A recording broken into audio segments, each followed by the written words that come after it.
नमस्कार, आप देख रहे हैं न्यूज़ वन इंडिया। मैं हूं आपके साथ पंकज यादव। करते हैं बुलेटिन की शुरुआत, जहां पर यूपी में होने वाले विधानसभा उपचुनाव से जुड़ी इस वक्त की बड़ी खबर आपको बता रहे हैं। कांग्रेस उपचुनाव को लेकर सपा के साथ मंथन करेगी। उत्तर प्रदेश में 10 विधानसभा सीटों पर होने हैं उपचुनाव। यूपी कांग्रेस ने सभी सीटों की रिपोर्ट केंद्रीय नेतृत्व को यहां पर सौंपी है। सपा के साथ गठबंधन को लेकर बातचीत का दौर होगा शुरू। अगले कुछ दिनों में इस संबंध में बातचीत शुरू होगी। सूत्रों के हवाले से खबर भी है, महाराष्ट्र झारखंड के चुनावों के साथ यूपी में भी उपचुनाव संभव।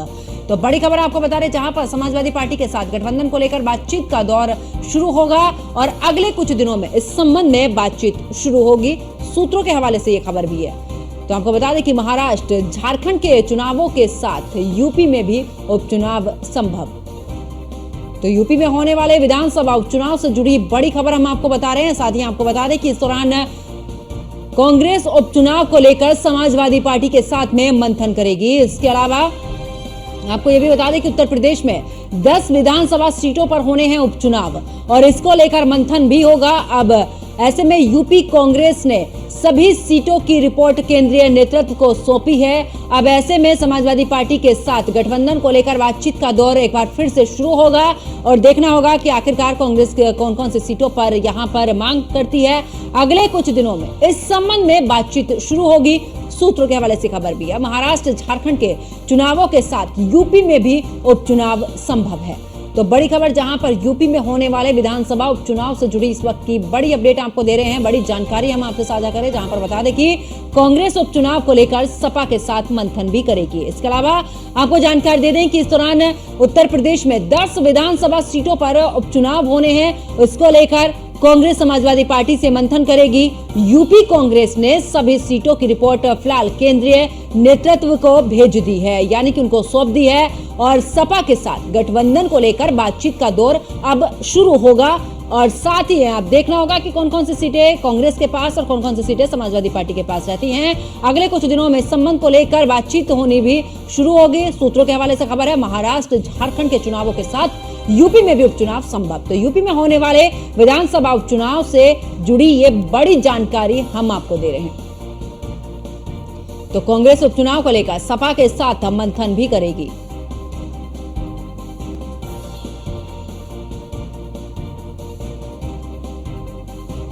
और ज्यादा जानकारी के लिए हमारी संवाददाता स्कंदिता मिश्रा हमारे साथ में लाइव जुड़ चुकी हैं। स्कंदिता, दो लड़कों की जोड़ी 2024 में जो हुए हैं लोकसभा चुनाव, उसमें नजर आई और एक अच्छा प्रदर्शन भी हमने देखा। आखिरकार अब उपचुनाव है, ऐसे में कांग्रेस और समाजवादी पार्टी का ये गठबंधन कितना कारगर, क्योंकि सीटों को लेकर क्या कुछ समझ में आता है कि अगर कांग्रेस इस दौरान मंथन करती है तो कितनी सीटें इस दौरान कांग्रेस अपने हक के लिए मांग सकती है?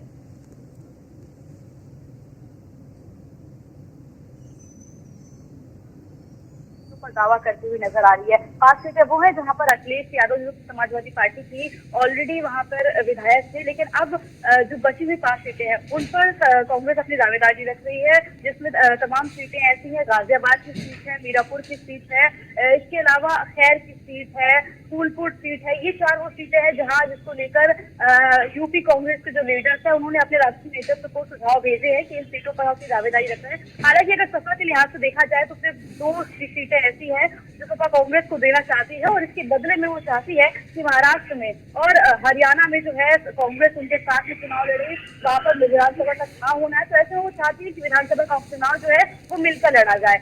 और अगर इन 10 सीटों की बात की जाए तो समाजवादी पार्टी की तरफ से 5 से 6 सीटों पर प्रभारी घोषित किए गए थे, लेकिन अगर कांग्रेस की बात की जाए तो कांग्रेस ने 10 की 10 सीटों पर प्रभारी नियुक्त कर दिए थे और उनको जिम्मेदारी दी थी कि पूरा वोट बैंक चेक किया जाए कि किस सीटों पर हमारी कैसी परफॉर्मेंस है, कितना हमारा वोट परसेंटेज है और किस तरीके से हमको समर्थन मिलेगा या नहीं मिलेगा। हमने देखा कि किस तरह से लोकसभा चुनाव 2024 में राहुल गांधी और अखिलेश यादव जब एक साथ आए तो उनको कितना फायदा मिला, लेकिन अब जब विधानसभा का उपचुनाव होना है तो ऐसे में कहीं ना कहीं गिव एंड टेक की पॉलिसी पर दोनों ही पार्टियां चलती हुई नजर आ रही हैं। एक और जहां उत्तर प्रदेश में उपचुनाव में कांग्रेस सीटें चाहती है कि 2 सीटें कम से कम उनको मिल जाए, तो कहीं ना कहीं सपा चाहती है कि महाराष्ट्र में भी उनको सीटें दी जाए। झारखंड की अगर बात की जाए वहां पर भी चुनाव होना है तो वहां पर भी वो सीटें चाहती है। हरियाणा की बात की जाए तो वहां पर भी समाजवादी पार्टी के पार्टी पदाधिकारी तमाम मौजूद हैं, तो ऐसे में वो वहां पर भी सीटें चाहती हैं। तो कहीं ना कहीं अब तमाम चीजें हो रही है कि आखिर कितनी सीटें हैं, क्योंकि अब इसको लेकर बातचीत जल्दी शुरू होने वाली है, मंथन शुरू होगा और जब बाकी राज्यों में विधानसभा चुनाव होगा तो उसी बीच उत्तर प्रदेश में भी उपचुनाव होगा। उसको लेकर जल्दी तारीखों का भी ऐलान कर दिया जाएगा और प्रभारी तो घोषित हो गए हैं, लेकिन अब कहीं ना कहीं अगर टिकट की बात की जाए कि किसको टिकट दिया जाएगा, तो अगर सपा की तरफ से बात की जाए तो खास करके जो सांसद हैं जिनके सांसद बनने के बाद में उनकी सीट रिक्त हुई थी, या फिर जो विधायक थे तो कहीं ना कहीं उनके परिवार के जो सदस्य हैं उनको टिकट देने की बात समाजवादी पार्टी कर रही है। उनका मानना है कि उनका अच्छा वो सीट पर दावा कर रहे हैं, तो उनको लगता है कि वो सीट पर जीत जाएंगे, तो उनके परिवार के ही किसी सदस्य को जिताने की बात कर रहे हैं। अगर अयोध्या की सीट की बात की जाए, वेलगीपुर सीट की बात की जाए, तो वहां से अवधेश प्रसाद विधायक थे, लेकिन जब वो लोकसभा चुनाव 2024 में सांसद बन गए तो ऐसे में उनके बेटे जो है अजीत प्रसाद, उनको टिकट देने की बात कहीं ना कहीं समाजवादी पार्टी की तरफ से निकल कर सामने आ रही है। वही अगर लालजी वर्मा की सीट की बात की जाए, अम्बेडकर नगर की कचेरी सीट थी, तो वहां पे छाया वर्मा का नाम जो है वो सुर्खियों में चल रहा है कि उनकी बेटी है, उनको टिकट दिया जा सकता है। इसके अलावा अगर बाकी चीजों की बात की जाए, खुद अखिलेश यादव की सीट की बात की जाए, करहल सीट की बात की जाए, तो वहां से भी उनके परिवार के जो तेज प्रताप यादव है उनका नाम तेज चल रहा है कि उनको शायद मौका दिया जा सकता है। तो कहीं ना कहीं परिवार के लोगों पर ही दांव इस बार लगाएगी समाजवादी पार्टी, और उसी सेम रणनीति पर जिस रणनीति पर लोकसभा का चुनाव में 33 सीटें जीतकर समाजवादी पार्टी आई थी, उसी रणनीति पर अब विधानसभा उपचुनाव में भी उतारने को तैयार है, जिसमें आपको बता दें पीडीए का मुद्दा लेकर उतरने वाली है समाजवादी पार्टी, क्योंकि लगातार पीडीए की लड़ाई अखिलेश यादव लड़ते हुए नजर आ रहे हैं। इसके अलावा जाति जनगणना का मुद्दा जो है वो जोरों से न सिर्फ समाजवादी पार्टी बल्कि कांग्रेस भी उठा रही है। दोनों के जो मुद्दे हैं वो लगभग सेम है। बिल्कुल, और स्कंदिता ये 10 वो सीटें हैं जिसमें से अगर बात करें 5 तो सीटें समाजवादी पार्टी की, 5 बीजेपी की, और समाजवादी पार्टी की कुछ सीटें ऐसी हैं जिस पर समाजवादी पार्टी का दबदबा खासा अच्छा है, यहां पर बीजेपी नहीं जीत पाई है। ऐसे में मुख्यमंत्री योगी आदित्यनाथ की तरफ से ताबड़तोड़ दौरे भी किए जा रहे हैं और साधने की कोशिश भी की जा रही है हर एक वर्ग को। क्या लगता है इस बार 10 सीटें जीतने का लक्ष्य बीजेपी ने रखा है, मुख्यमंत्री उसकी कमान संभाले, दूसरी तरफ अब आखिरकार समाजवादी पार्टी और कांग्रेस अगर साथ में आते हैं, कितनी बड़ी टक्कर यहां पर नजर आएगी? देखिए, टक्कर तो बिल्कुल जोरों की देखने को मिलेगी, क्योंकि एक तरफ जहां मुख्यमंत्री योगी आदित्यनाथ ने खुद कमान संभाली हुई है,